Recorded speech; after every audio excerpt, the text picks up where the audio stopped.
Ngaha turaje Nyagasani twitabira ingoma y'urukundo, ku izina ry'Imana Data na Mwana na Roho Mutagatifu, amen. Amahoro bana b'Imana, nimuhumure, Imana iradukunda, ije kudukiza kuri uyu wa mbere w'icyumweru cya 18 mu byumweru bisanzwe, tariki 3 Kanama 2026. Dore amasomo agiye kuduhuza n'ab'ijuru. Isomo rya mbere ni mu gitabo cy'umuhanuzi Yeremiya, umutwe wa 28 umurongo wa 1 kugeza kwa 17. Sedekiya umwami wa Yuda amaze kwima, ubwo hari mu kwezi kwa 5 k'umwaka wa 4, umuhanuzi Hananiya mwene Azuru ukomoka Gibewoni ambwirira mu ngoro y'Uhoraho mu maso y'abaherezabitambo na rubanda bose ati: Uhoraho umugaba w'ingabo, Imana y'Isiraheli avuze atya: Nciye uburetwa bw'umwami w'i Babiloni, nihashira imyaka 2 uko bukeye nzajya ngarura aha hantu ibikoresho byose by'ingoro y'Uhoraho Nebukadinezari umwami w'i Babiloni yahakuye akabijyana i Babiloni.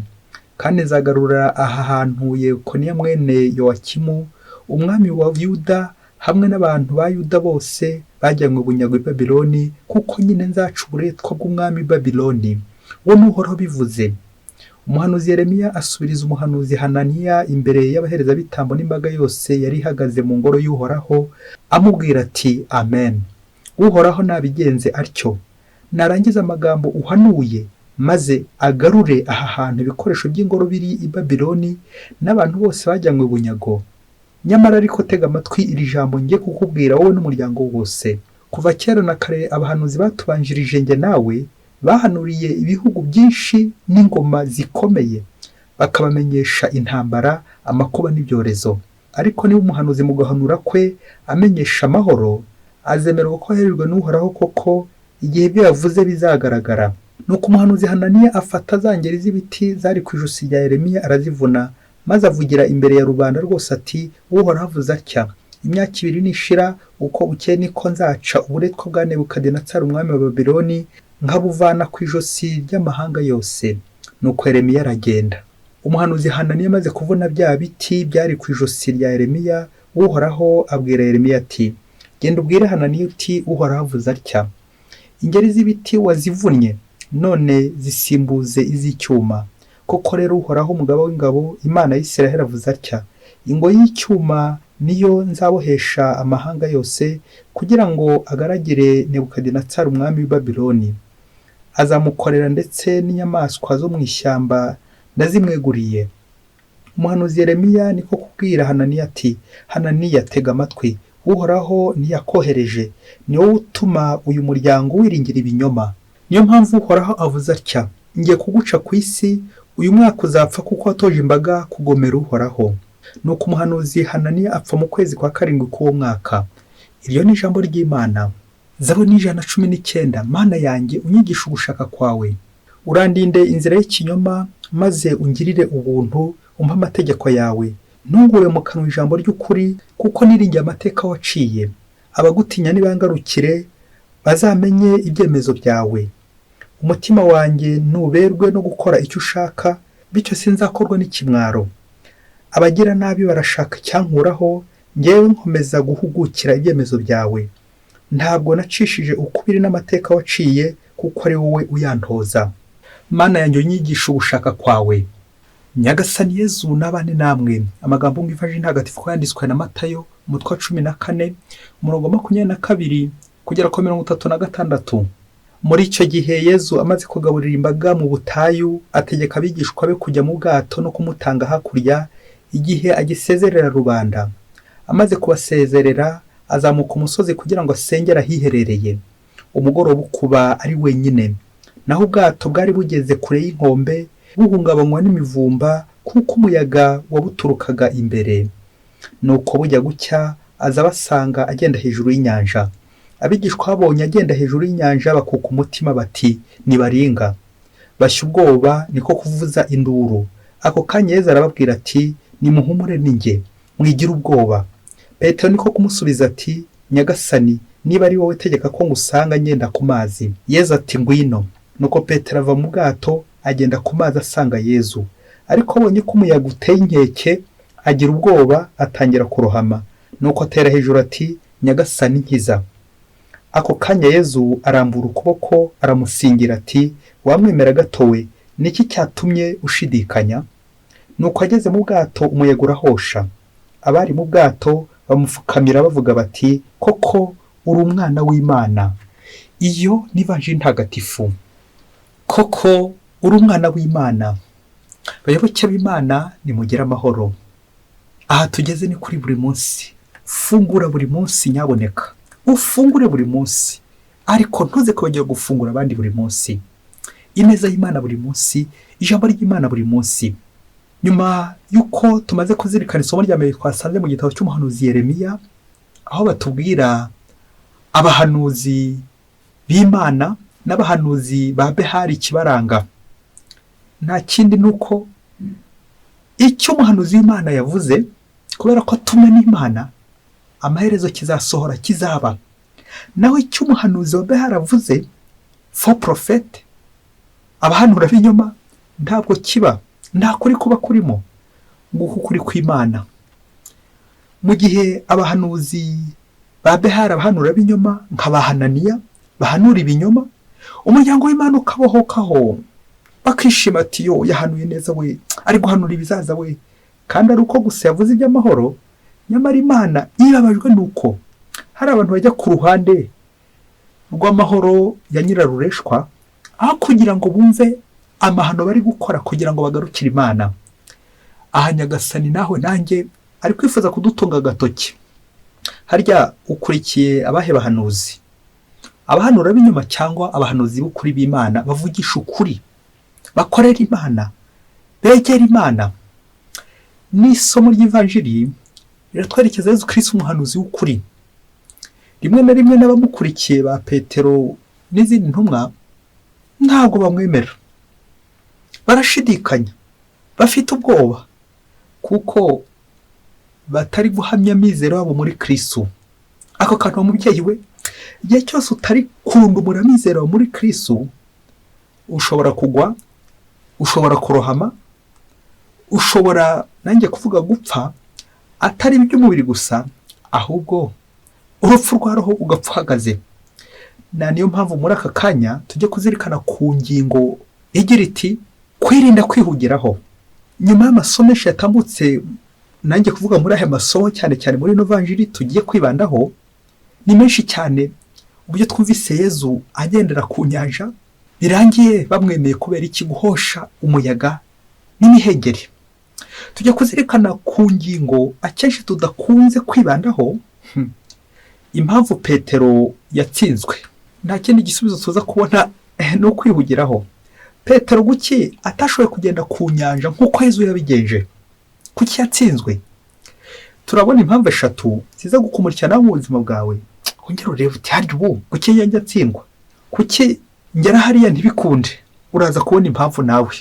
Mu Bayahudi ndetse no mu mico yacu ngo tubizi, inyanja yerekeza ku ndiri ya Sekibi, ahantu habi. Yezu rero agendera ku nyanja aratwerekeza uburyo atsinda ibibazo, agatsinda ibitotezo, agatsinda ibyago, agatsinda Sekibi. Iki gisobanuro cyo kugenda ku nyanja. Kuki Petero we atatsinze? Kuki Petero yatsinzwe? Petero ntitumutere ibuye vuba na bwangu. Natwe nibwo buzima tubayemo. Akenshi turatsindwa kubera iki? Kwihugiraho. Ibintu bitatu rero bidufasha kureba mu buzima bwa Petero uko byagenze. Impamvu ya mbere Petero yatsinzwe nuko atari yasenze.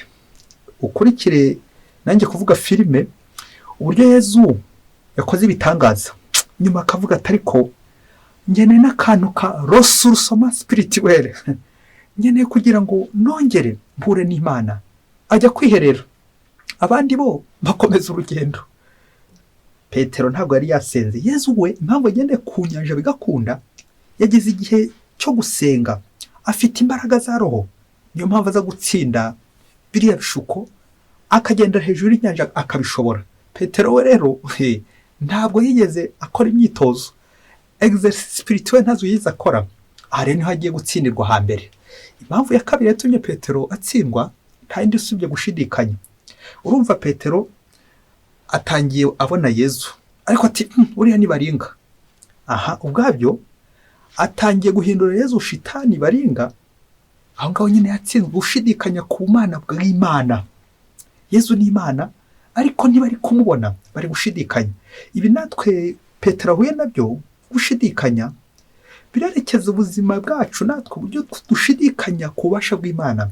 Nimuzasanga bamwe bagiye kwa mupfumu, rimwe na rimwe mupfumu akaba yanagukiza pe, akaba yakuvura ugakira, ugasigara ugira ngo niyo gukije, kandi wasanga asa n'Imana yabikoze ahubwo ukabyitira umupfumu, kuko umupfumu ntagishobora kukumarira, ahubwo ujyawe zabikurya agupfumure, kuko ujya wapfu nyine birirwa n'abapfumu. Uko gushidikanya rero bitubaho kenshi, aho twumva ngo po narwaye, nagize ibibazo, reka ngeraho njya kubariza. Uri gushidikanya ku bubasha bwa Yezu. Yezu niyo mukiza w'ukuri. Ba Petero nabo bari mu bwato barashidikanya ati dore baringa. Yezu bamwiteranya nanjye kuvuga n'igikinisho cy'abaringa. Ibi ntago biza kugwa Petero amahoro ku gushidikanya, kugira ubwoba, kuko araza kwikura mu isoni, avuga ati nanjye ndashaka kugendera ku nyanja Yezu. Icya gatatu koko Yezu araza kubimuha, ariko haze kuzamo iki? Ingeso mbi, anayo koko turi kuzirikanaho kwihugiraho. Petero rero yihugiyeho kugeza ubwo atongeye kureba Kristo uri kumuha bwa bubasha, ati nanjye reka ngendere ku nyanja ndebe uko bigenda. Petero arishongora aragenda, ariko byamubayeho twabyumvise ko yaje kurohama nyine. Kubera iki? Ari kwireba ku maguru, usa n'ureba nawe gato ku maguru, ko biri kose ntabwo uza kureba hejuru. Ibi nibyo bimuranze, bitumye arangara, bitumye atsikira, bitumye agwamo. Niyo handi Yezu araza kuza amusame, bya bindi by'uko nyine ushobora kuba wasanaye n'ubundi Yezu akaza akagutora akagusama, kubera ko yaranagutoye. Aha rero haratwigisha ibintu byinshi. Ni kangahe ngiye mu buzima nirebaho aho kureba kuri Kristo, nibona aho kubona Kristo. Ibi bituma mu buzima bwa buri munsi, aho twumva twakwihugiraho, kwakwikunda, kwakwireba, kwakwikorera ibyacu. Petero niyo yatsindiweho, ubundi yari kubishobora. Yezu yari yamugiriye impuhwe, nubwo atari yasenze, nubwo yakomeje gushidikanya, ariko Yezu yari yamugiriye impuhwe. Nawe nanjye kuvuga aramurobesha ati nawe gendaho turebe. Ariko kwakwihugira akomeza kwireba kugeza ubwo atabonye Yezu uri kumuhamagara, uri kumwerekeza inzira. Aho niho tujya dutsindirwa abantu benshi. Hari ibyo tugeraho tukibwira ko twabigezeho, nyamara igihe kirekire twirebaga. Mu gihe tugiye gukora umwitozo wo kwireba mu ndorerwamo, nzi ko nawe yifite iwawe, ongera urebe harya wowe nta kintu ujya ukora ku buryo iyo wirebye bituma ushobora gutsindwa nk'uko Petero yatsinzwe, kuko nawe watsindwa. Abenshi tujya twireba, uzasanga ariyo mpamvu twibona. Iyo wirebye nyine uribona, ntube wabasha kubona abandi, ntubone na mugenzi wawe, ntubone n'Imana. Aho niho dutsindirwa, bikaza kurangira turohamye. Ni handi Yezu azagira impuhwe, atubyutse atuzure. Iyi nkuru uyumva ufunze amadirishya yawe n'inzugi, nizere ko zifunze, kuko hari igiye gutambuka amabanga menshi. Urebe nawe uburyo hari bamwe bajya bihugiraho, bikaza kurangira bihugikanya abandi. Ngo umunsi umwe hirya kure cyane mu gihugu kimwe kiriya cyakure pe, ngo mu ruganda rumwe, uruganda rwakoraga imigati, rukinjiza amafaranga n'agafaranga, rukize cyane. Abantu bose baza guhahira aho hantu, baratunganirwa, uruganda rumererwa neza. Uruganda rwakoragamo abantu b'ingeri nyinshi cyane. Ngo patron w'uruganda nawe yari hafi aho ngaho, hanyuma manager warwo ngo yari umudamu, umugore. Nanjye kuvuga utikoraho, ariko sishatse kuvuga muri aka kanya. Igihe kiza kujya yuko ntago hanze, rwa ruganda rutangira guhomba. Habaye iki? Nuko umukozi umwe azayegera patron ati yewe, nyamara ndi kubona impamvu uruganda rwatangiye guhomba. No kubera iki? Imigati iri gushirira. Kubera iki iri gushirira? Nuko wa mukozi atangiye kuvuga ati nyamara hari umudamu manager utagikurikirana ibintu hano. Patron areba hirya areba hino ati vuga uvuye hagaha materanya gusa. Ako kanya hitamo hibaruwa imujyana ku ivuko, ati taha witeranya abantu, ushaka guteranya abantu, weshya gusa, imbwa gusa. Abaramwirukanye. Haciyemo indi minsi, undi mukozi ati nyamara reka no kuri pfana, aragenda yegera shebuja ati nyamara uruganda impamvu ruri guhomba hano harimo ikibazo. Ati ikihe kibazo sha? Ikibazo hano hari manager utagikurikirana ibintu, none imigati irashirira yose ntabwo yashiriye gusa, ahubwo n'imashini zayitunganyaga nazo zashiriye zose zashize. Ati vuga uvuye aha. Nuko patro ntiyatuma avuga impamvu uyu mugore atagikurikirana ibyo ruganda, nuko nawe bamuha ibaruwa yo kumucyura iwabo, aramwirukana. Ngo ofo imbere ngo wa mugore ngo yavaga mu rugo akererewe kubera kwiyitaho, yagiye muri salo kwisokoza ingohe byose no guca inzara byose, salo do bote yiyitaho, yagera gukaza akagera gakererewe. Hanyuma he ngo yajyana no gukazi kubera ko agomba kujya gushimisha shebuja, hari ahandi shebuja bahuriraga. Nuko akitunganya neza, buri saka bari kwitunganya ari kwireba kugira ngo aze kwiyereka shebuja ameze neza. Ibyo shebuja nakabikunda kuko nawe bitamugwaga nabi. Ibyo bimera guca igihe kirekire, umwanya muremure, amasaha maremare akayamara ari kwitukuza iminwa, ari kwitukuza umubiri wose, makiyaje ikomeye cyane kugira ngo shebuja aze kumubenguka akomeza arambe mu kazi. Niko byaje kugenda koko, akomeza kuramba mu kazi, ariko yibagirwa ya mvugo igira iti ubwiza bw'umukobwa bumugeza ibwami, ariko ubwenge bwe niyo butuma atindayo. Sinifuza kukubwira uburyo uruganda rwaje kurangira neza rwose, patro uburyo yaje gukomba igishwi. Sinifuza no kukubwira niba uyu mugore yarakomeje kugenda yiyitaho. Sinshaka no kubwira niba yarakomeje kubona amafaranga yo kwiyitaho, nawe uri mukuru uze kubyimenyera. Ariko kwari ukugira ngo nkwibutse uko wihugiraho, niko ibintu birushaho guhomba, bikazaranya nawe uri guhomba na guhomboka bitabuze. Reka dusoreze ku bintu bitatu biza kongera gukwibutsa ko nawe utari miseke igoroye. Nge nawe uritonda utagwa wowe uhagaze, niko Paulo ajya akunda kwivugira. Icya mbere ni ijambo rikomeye mutatifa Agusitini wavuze ati ntukabwire umuntu ko wabuze umwanya wo kumusura, wabuze umwanya wo kumukora igikorwa cy'urukundo, wabuze akanya ko kumwigisha. Icyo wabuze ntabwo ari icyo, wabuze urukundo, ni rwo rwatumye utamwegera. Nk'uko kwihugiraho, ushobora kwihugiraho uti nta mwanya ndi kubona, ndi busy, ariko icyo urabura urukundo. Naho uwo mwanya wose wabura ute kandi ukunda kutamuburira umwanya? Urabura urukundo. Ngiki gituma inganda zacu zihomba. Ntabwo ari uko abahanga batarimo, ntabwo ari uko produits zabuze zishobora gukomeza zitembeza rwa ruganda cyangwa imashini ko yabuze, ahubwo habuze urukundo. Iyi connection, iyi link yabuze. Hari bamwe bari kuhoka kwirari ry'umubiri raha bakabyita urukundo, kandi babuze urukundo rw'Imana. Harabura urukundo hagabo urwo ruganda, niyo mpamvu ruri guhomba. Icya kabiri, n'abantu benshi dushaka gukira, tugashaka guhana inyungu zacu bwita, guhana inyungu rusange, le bien commun. Niba uzasanga hari umukozi wananiranye mu ruganda, aho arakora amafuti, ntugire n'icyo umuvugaho. Kubera iki? Hari inyungu ku giti cyawe ucunze, za zindi za ruswa ku mibiri y'abandi, za ruswa ku mafaranga n'ibindi byinshi cyane. Ibyo nibyo ucunze, none ntacyo kivuga. Abakozi bigize indara, uruganda rujya gupfapfana. Kubera iki? Ntabwo nyine kivuga ijambo ngo rifate, kubera ko nawe hari uruhande wafashe kubera inyungu zawe. Patro, mbega we, nibwo bizarangira hari abo uri gutonesha bamwe, abandi uri kubatoneka. Kubera iki? Kwikunda, kwihugiraho. Wa mubyeyi we, tujya twihugiraho kenshi, bigatuma turi guhombya ibintu bya rusange. Ongera urebe mu mirenge yacu, ongera urebe mu tugari twacu, urebe mu turere twacu, mu bihugu byacu bya kure hirya. Ntuze kwagera no kureba muri diyoseze zacu. Sinje nza gushaka kuvuga amaparuwasi yacu, uburyo dushobora guhomba bitewe na bamwe bashobora kuduhombora barimo guhombana bitabuze.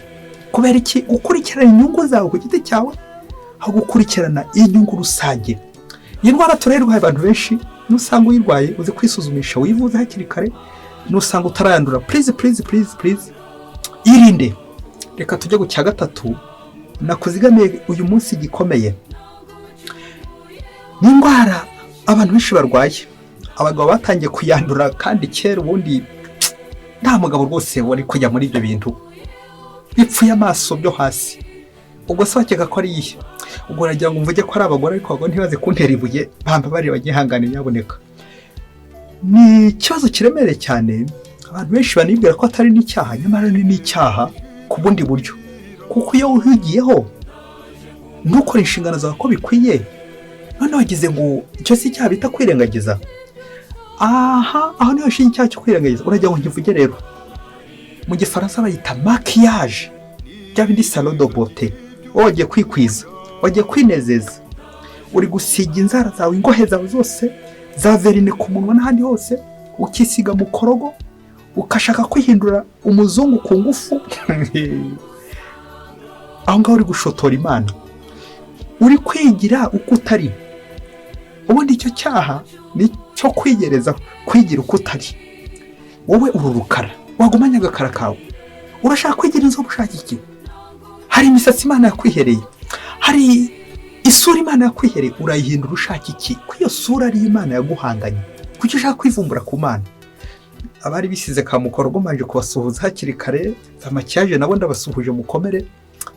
Nyaboneka please, uwo mwanya uri guta, yaba narije kuvuga wowe unyihereye, ntabwo ari byo mvuze. Yaba uwo mwanya wohagundi yagafasha abantu benshi, yagakije abantu benshi, ndavuga nka muganga. Ariko umwanya uri kwica ubusa wowe. Uwo mwanya, tekereza umwanya umara amasaha 10 muri salon de beauté, uri kwisiga, uri kwigira neza uko Imana itakugize. Wagiye wiyakira hakiri kare, ngo kwihugiraho. Icyo cyatumye Petero atsindwa, yarihugiyeho. Juje ko Petero yaratangiye kureba inzara ze simbizi, ariko koko mwababyeyi mwe, inzara Imana yaguhaye inzara urabona zitagushimishije? Imana yaguhaye ingohe urabona zitagushimishije?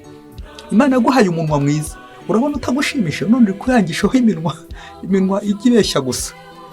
Abantu benshi iyo wisize, nirinze kuvuga verine ku munwa, akenshi ujya unabeshya. Abantu benshi barabeshya kubera iki? Ntabwo ashaka kwanduza umunwa we. Akenshi nyine avuga nyine nk'umuntu nanone utari guhamya ukuri, ngo bita umuhamya binyoma, umuhanura binyoma, for prophet. Aha bani bahananya nyine batwe mu isomo rya mbere. Kubera iki? Ntashaka gukora ku munwa we. Akenshi nyine uri kubeshya, utangira ubeshya inyugute ntuzivuge neza uko bikwiye. Wagize ngo uri umuhanura binyoma gato se? Babyeyi, dusuhuje abakobwa, abangavu, abadamu, duta igihe ngo turihangishwaho ngaho hari amashitani ari kuzamuka mu nyanja. Ucyangishwaho ubwiza Imana itaguhaye, artificiel, ibyo bintu by'ibihangano. Nyamara gumu ko Imana yakugize, unyurwa n'ukuri. Nunyurwa n'ukuri, ntuzongera kwihugiraho, uzajya wireba uhita ubona mugenzi wawe, ndetse urebe n'Imana. Imana ikugize, aba ariyo umwanya n'icyubahiro, aba ariyo kuzo n'icyubahiro, aba ariyo uramya. Uzaramya Nyagasani Imana yawe n'umutima wose. Nyagasani udufashe aho twagiye twihugiraho, tukireba, tukibona, aho gukubona no kubona mugenzi wacu. Tubisabiye imbabazi, natwe tubabarire twebwe abanyabyaha n'abanyantege nke.